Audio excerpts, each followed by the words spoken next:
Welcome back. We're going to, I hope, in this part of the presentation, answer some of the questions that have been popping up in your head as you've been listening. I'm Stacey Hand. I do a lot of education for the Bridge with caregivers, with family members, with professional people about what they're facing.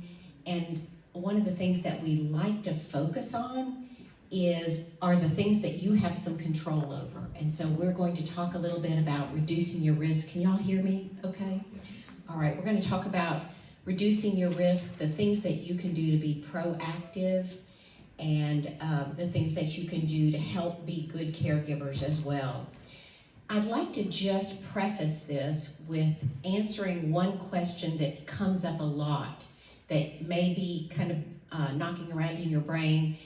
What is the difference between dementia and Alzheimer's? People ask that question a lot, and the relatively easy answer is that dementia is an umbrella term for lots of different ways that your brain might change.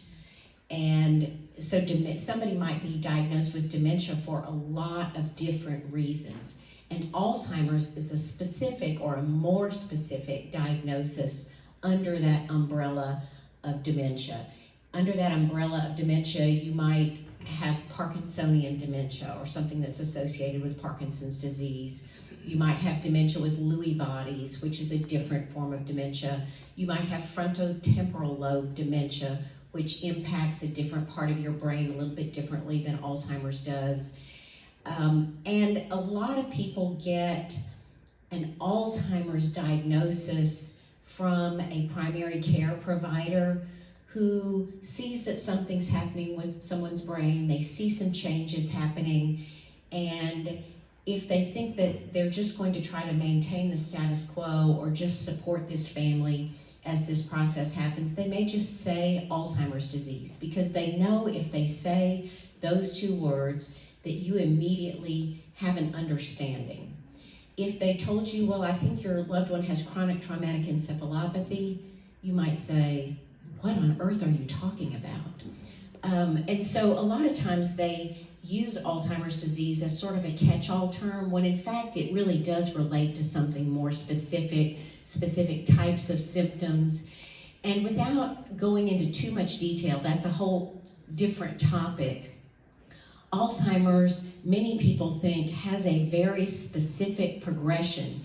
And if someone's doing this, it means they're at this stage of Alzheimer's. And if now this is happening, then they're at a different stage of Alzheimer's. But in fact, Alzheimer's can be very different from one person to another. Some people do go through a series of progressive stages. Other people do not. They might stay in one place for the rest of their lives. Some researchers are beginning to think of Alzheimer's more as on a spectrum like autism. And many young people who are diagnosed with autism have a certain set of behaviors or symptoms, and those are going to be the same for them forever. Sometimes when somebody has an Alzheimer's diagnosis, they may retain some of their abilities all the way through the rest of their life. They may lose others, but their experience of Alzheimer's might be very different from someone else's. And the reason that I think that's important is that it matters what you do, the steps that you take, the people that you engage with, the questions you ask. An Alzheimer's diagnosis doesn't mean that you're absolutely doomed to this series of events or progression. There are many things that you can do to support and help and even slow any potential decline, and to really help someone or yourself continue to enjoy life and do the things that they do. It doesn't mean all those things are going to be over because they have that diagnosis. One of the things that I think that is so important for people to understand is that Alzheimer's disease, as well as some other dementias, frequently begin to happen in our brains at a much younger age than we generally associate that with. Most of us think Alzheimer's is something that happens to you when you get old. But in fact, and Dr. Disbrow, I'm sure, will give us more detailed scientific information on some of this, because some of her studies relate to this in particular. There are things that are happening in our bodies and in our brains that make us more predisposed to developing the symptoms of Alzheimer's later in life. Many people are developing Alzheimer's in their 20s. They may not have symptoms till they're in their 80s, but the process is already happening in their brains.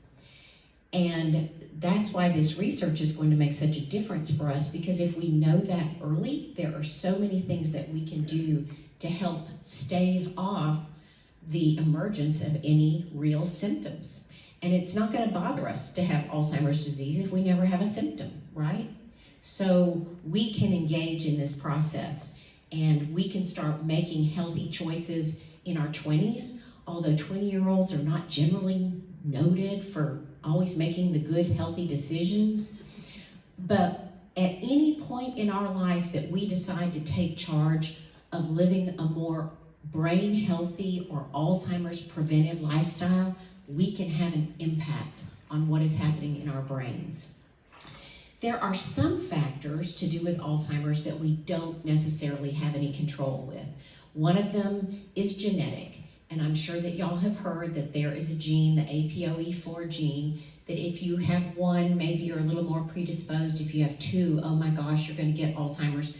Well, it's true that having a gene or two genes raises you a little bit on the risk chart, but it's not so great that you need to find that a devastating diagnosis.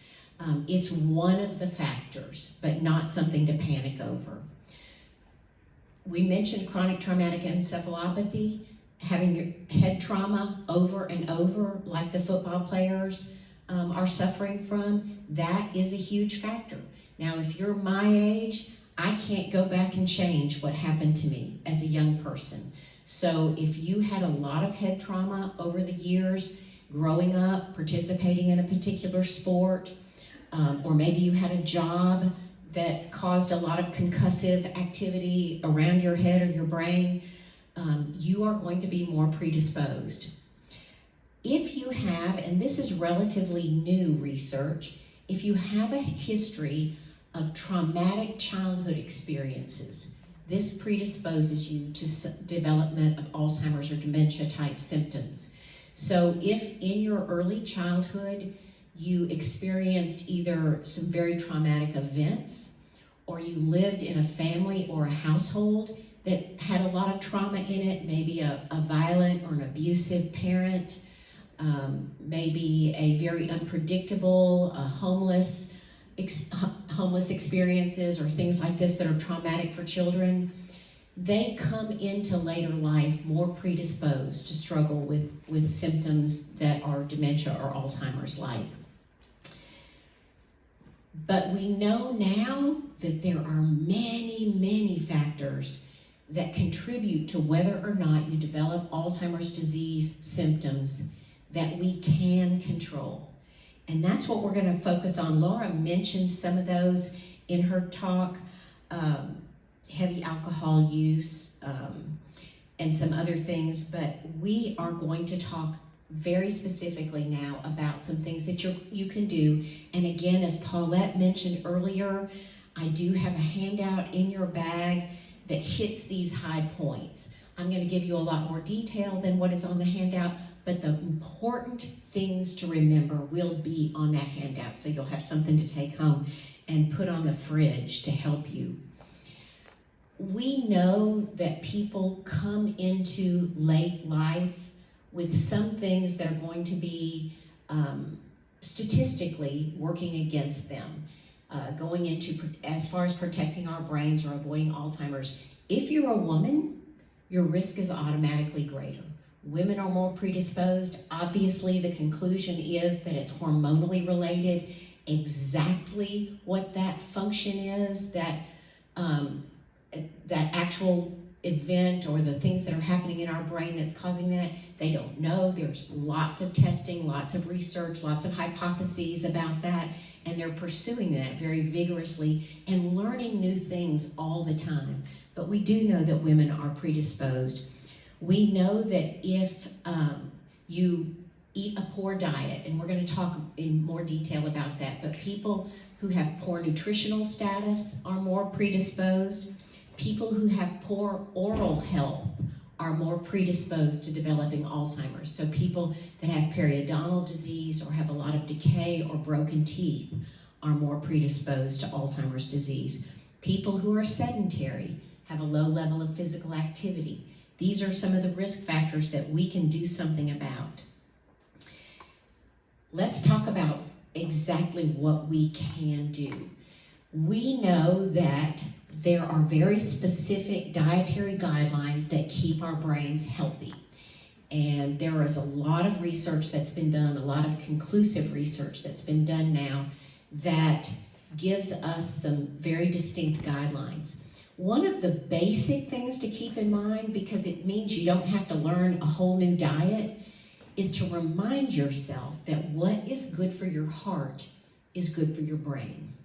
We used to think of the brain as being this other entity, not as connected to the rest of our body and our organs and the way that they work as it in fact is. We know now that the things that are happening all throughout our bodies have a huge impact on our brain health. So there's so many decisions that we make in our lifestyle choices that can keep our brains healthier if we know what to do. So the diet, there's, oh my goodness, how many different diets are there out there with lots of different names? I'm not going to give you a new diet, a different diet, something new to learn, but I can tell you that if you want to look for the most brain healthy diet that is out there, look at the Mediterranean diet. The Mediterranean diet is the most brain healthy of any of those diets that float around out there. This one is tried and true. And just to give you some basics on that, some simple things, I want to remind you to try not to be overwhelmed by all of this. Nobody is expected to go home and change everything overnight. We want to make little changes. What is one little thing you can do this week or this month or this year? Maybe you can start adding little things together and overall create a healthier brain, a brain that's more protected. But one of the things that you can do, and I can feel my husband cringing from 5 miles away, is to reduce the amount of meat in your diet. My husband is a meatitarian. It is not a meal for him unless there's a piece of meat involved in it somewhere. But meat is not healthy for our brains. Animal products in general are less healthy for our brains than plant products are. So we want to look more and more to a plant-based diet as opposed to animal products. And you all, I'm sure, have heard that some people have decided to do Meatless Monday. It's one day a week that they don't eat meat. It's not a huge lifestyle change, but little incremental changes do add up. So we want to get away from as much meat and dairy, especially beef. If you've got to have some meat, focus on fish and chicken, more so, or other poultry, and away from beef. I have never completely, or I haven't recently given up. I've been through periods where I didn't eat meat, but right now, if I eat beef, I try to buy locally sourced meat that I know is grown here, is hormone and antibiotic free. I used to be worried about it being more expensive, but the regular stuff in the grocery store is as expensive as locally sourced meat now, just about. So you can buy good meat at a number of locations here in town. Probably the easiest and the most readily accessible to everybody is Drug Emporium. They carry quite a number of locally sourced products like that. We want to, there's been a lot of conversation about alcohol over the years, and I'm going to try to address that because there are no easy answers. For many years, people said alcohol was good for you. And now they're suddenly saying, well, maybe alcohol is not as good for you as we thought. They used to say a drink a day or a glass of red wine. There's a lot of conversation in the Alzheimer's research community about that topic right now. Generally speaking, I would tell you that alcohol in low to moderate amounts is not going to have a negative impact on your brain. Some scientists think that, or some studies have shown that people who have a drink a day have less incidence of Alzheimer's disease. Well, they think it may not have to do with the actual physical aspect of what's happening in your brain, but that people who have one drink might be people who are getting together with someone and enjoying a glass of wine with a friend as they talk things through together or as they rehash their day. And that social time is good for your brain. So they're trying to make some connections. I would never say don't drink at all unless that's your choice already, but knowing that controlling that and that drinking too much is absolutely bad for your brain. We know this. We see people with alcohol-induced dementia, and drinking too much can definitely make your brain function in a less healthy way. We know that being too big, having a waistline that is too big, carrying too much midsection fat is not good for your brain. A study a while back at the Mayo Clinic showed that for every inch that your waistline got bigger, your brain performed a little bit less effectively. So that is a good place to focus. And now people have all different kinds of metabolisms. But what we want to do is, or what is about appropriate for the general public, is to consume about 2,000 to 2,200 calories a day for brain health. Now that's going to vary a little bit, so check with your doctor on what's good for you. But anything more than that is probably not as healthy for your brain. It is extremely important for all of us to be managing any comorbidities that we have. So that's anything else. How I mentioned at the beginning that what is happening in this part of our body is very important for what's happening in this part of our body. So in any way that our body is struggling with any disease process or impairment or disability, makes things more difficult for the brain to function well. So if you have heart disease, or if you have COPD, or if you are if you're diabetic, especially, your blood sugar, managing your blood sugar is extremely important to your brain. The glucose in your brain has a lot to do with how well it functions, and so managing that blood sugar, and if you have diabetes, controlling it, following the diet, taking your medicine, this will all help you prevent the onset of Alzheimer's symptoms that might come more quickly to you because you're a diabetic if that's not being managed. So any of those things, and Laura mentioned some things like thyroid disorders or deficiencies, vitamin and mineral deficiencies. Taking a multivitamin is important to your brain.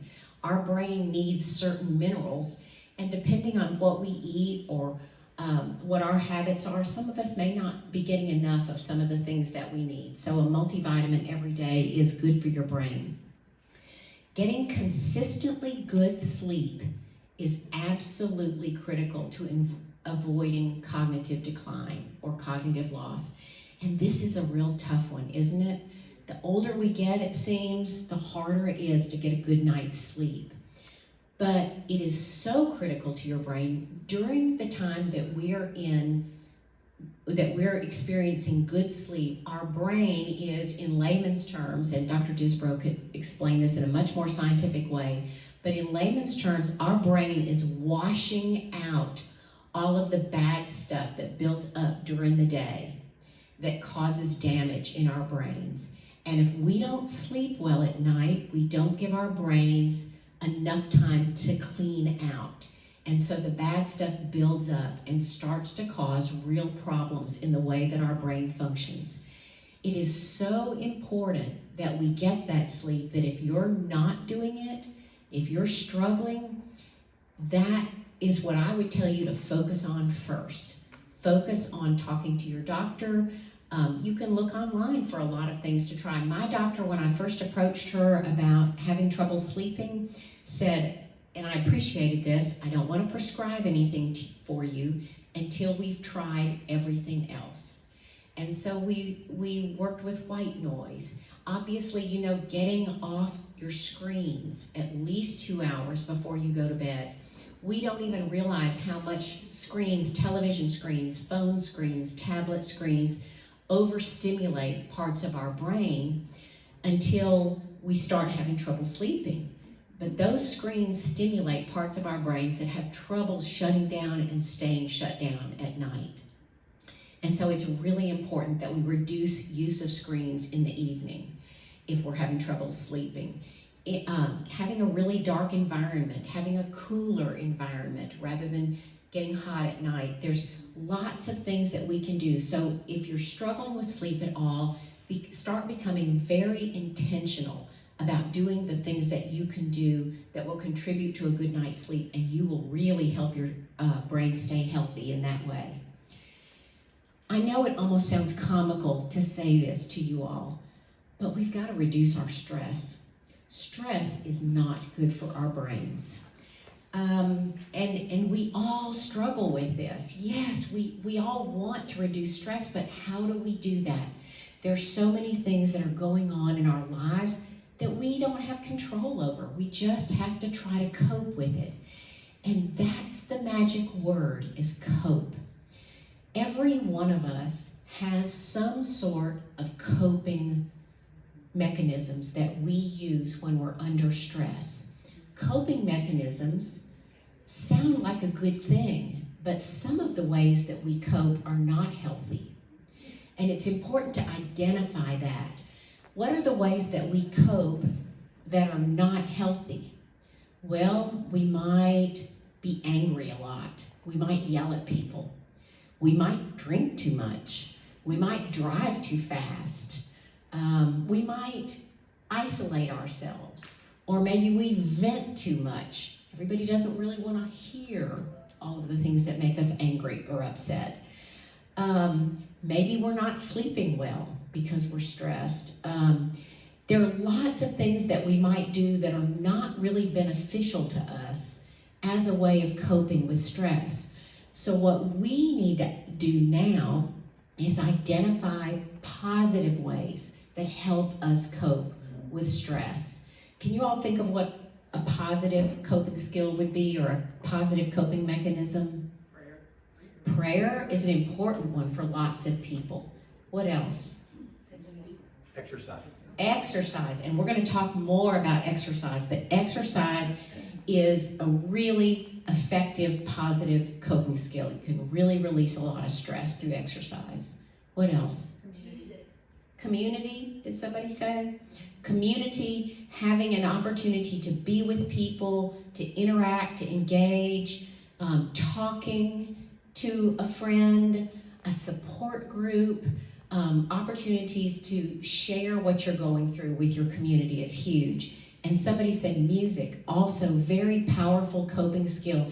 If you're under stress, sometimes listening to music that soothes your soul is one of the best ways to let go of some of that stress. Reading can be good. It takes you to another place, right? It just gets you out of that current situation that you're in.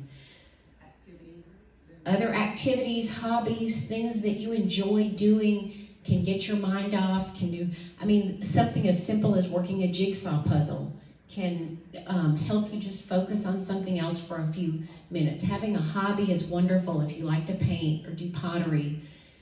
Being outside in nature, gardening, these are things that are all good coping skills.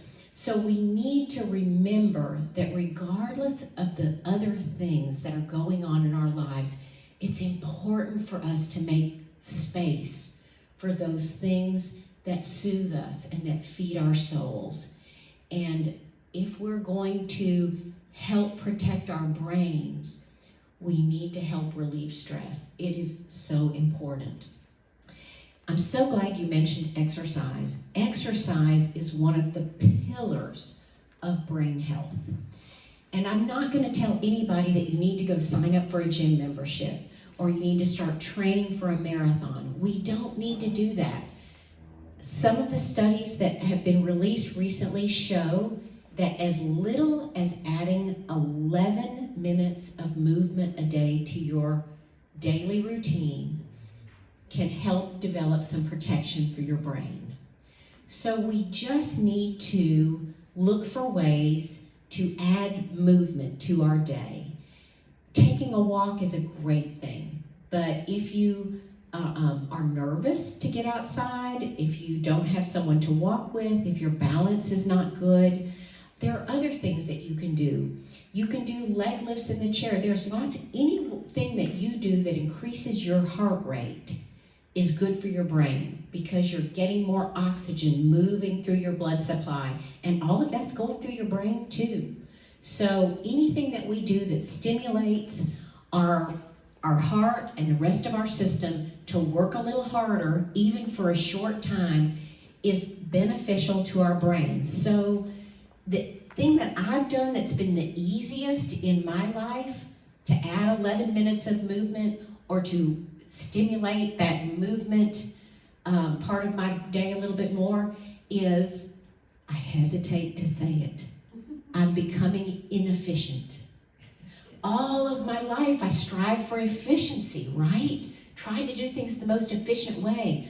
Well, I've realized that for my daily movement, I need to be inefficient. Instead of just putting everything on the stairs that need to go up the stairs the next time I go, I walk each thing up. When I'm putting away my groceries, instead of bringing all of the things that go to the pantry, dragging them in one bag over to the pantry door, I walk back and forth down the kitchen and put each thing away. I look for ways to be inefficient. And it still makes me shudder to say it. But it's a way of adding movement. I have found that by doing nothing else different, I've added 1,000 steps to my day just because I've become inefficient. So I recommend inefficiency. Probably the first person. It is important that we have mental and social stimulation. Our brains need those things, and this is not just warm, fuzzy, nebulous kinds of information. This is scientific information. Studies absolutely show the protective factors of mental and social stimulation for our brains. Isolation is one of the biggest predictors for dementia. And now this is a whole different topic. I'll actually talk about this at our fall conference in November. But being at home alone all the time, even though that's what most people picture, I want to just stay in my house until the day I die, is not always the healthiest thing for our brain.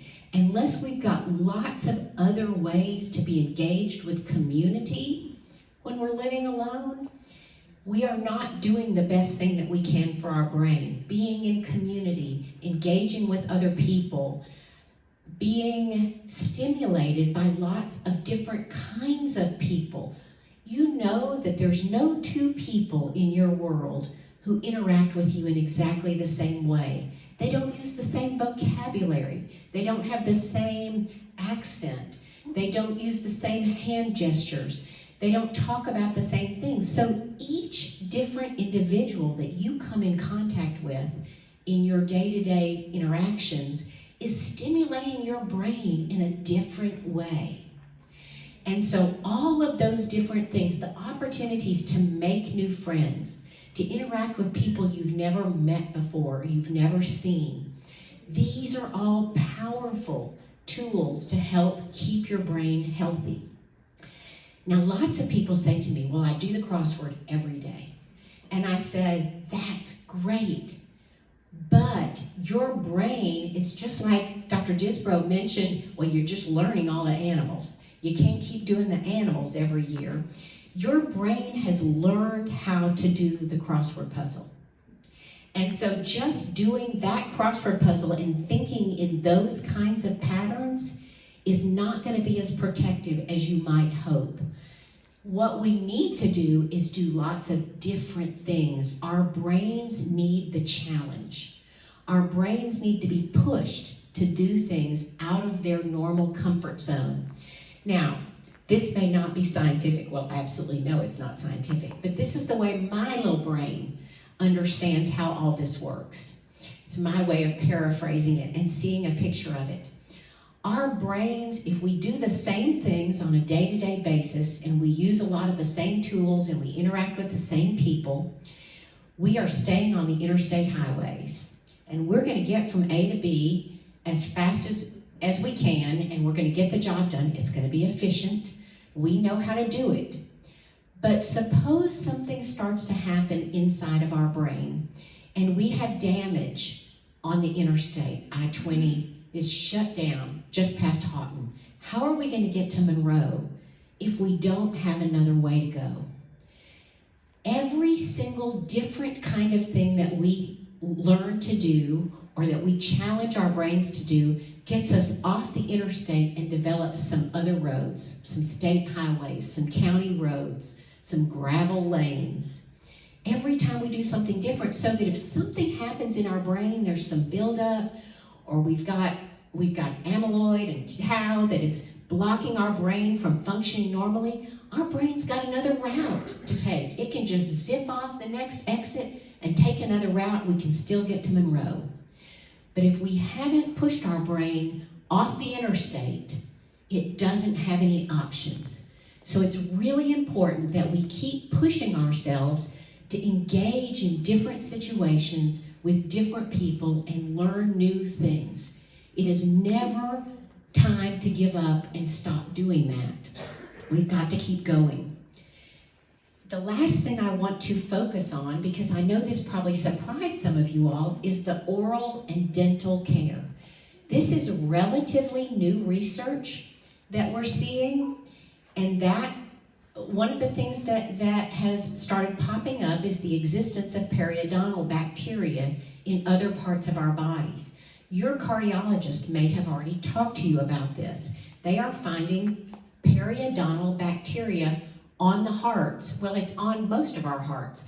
I don't have periodontal disease, but when I had a sonogram of my heart, I said, "What's that green stuff on there?" And she said, "That's the kind of bacteria that might come from periodontal involvement." And I said, "I don't have periodontal disease." She said, "Everybody gets a little of this on their heart, but people who have periodontal disease get a lot of this on their heart, and it really starts to affect its function." That same bacteria is turning up in the brains of people with Alzheimer's and dementia. So we know that we don't want that bacteria loose in our systems. That means that you need to floss your teeth every day. And I'm sorry, because I know a lot of people really don't want to do that. But what an easy way to help protect our brains. And it's one of those things that it's really hard to get started, but once you start, you're never going to want to stop. So that is a very simple little step. It's another one of those things. Inefficiency, meatless Monday, floss. These are little things that we can do that are powerful Alzheimer's protectors. Our speaker at the national conference a couple of years ago gave us a scenario where he was starting a clinical trial, and he evaluated people's oral health and gave them a memory screen, gave them a detailed, in-depth memory screen that kind of a neurologist would do. Then he sent them and had their teeth cleaned, get them back into good periodontal condition, fixed the broken teeth, eliminated the decay, did their memory testing again, and their cognitive abilities improved. What exactly are the implications of this? We don't know exactly yet, but it's certainly something that they're working on, and it's another relatively simple way that we can have some control over the health of our brains. So you've got all of these high points in your handout to take home. I want you to know that even if you're like me, my mother died of Alzheimer's and my mother's mother died of Alzheimer's. I would have to go into this phase of my life thinking that I'm at high risk. So I'm going to do, I can't do everything. I should be doing everything all the time right, and I should be following all of the directions that I just gave, but I don't. But I try to keep that in my mind in a non-threatening way. What am I doing today to keep my brain healthy? I try to do something every day to keep my brain healthy because they're all little things, but they add up and they can really make a difference in the health of our brains as we age. I would like to either answer some questions now if you have some, or you can wait to the end and maybe we can do a little Q&A, or I'll certainly be around if you just want to come ask a particular question.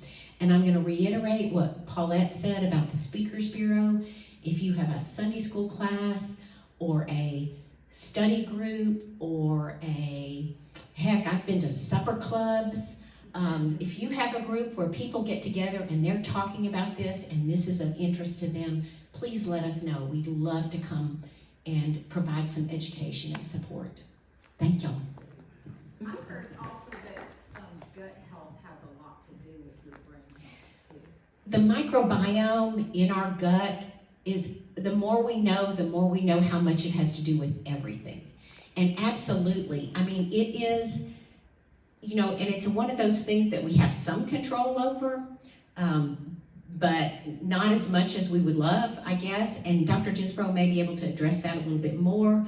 But the way our microbiome functions in our gut absolutely has an impact on our brain. So our brain really is affected by every organ in our body in some way. And so we've got to take good care of everything to take good care of our brains. Yes, sir. Stacey, I wanted to ask this before I forget it. I'm with you. And you made me think when you talked about incremental changes, and I thought about the old saying on how do you eat the elephant? One bite at a time. But that's meat, isn't it? So maybe that's not a good one. Well, that's a lot of meat. What I really wondered about, we see a lot of advertisements these days about new products to support brain health. What's the thinking on those? Yeah, so the thinking is to make money. Mostly. There is, obviously there are, you know, we need appropriate vitamins and minerals, a healthy diet, and a multivitamin every day is really all most of us need. All of these special products that may contribute to brain health are mostly hype. There's really not much of value. There's nothing worth spending $25 for a jar of pills. It's not going to fix anything. Now, your neurologist may tell you you have a deficiency of something that you need to add. You may need more vitamin B or vitamin D or thiamine or magnesium. There may be something that you need to add, but that's very specific. If you start adding all those things and you don't need them, they can actually be toxic to you. So it's important if you're going to try to really supplement your diet over a regular multivitamin that you do it very intentionally and you know what you're doing. Thank y'all very much. Dr. Disbrow?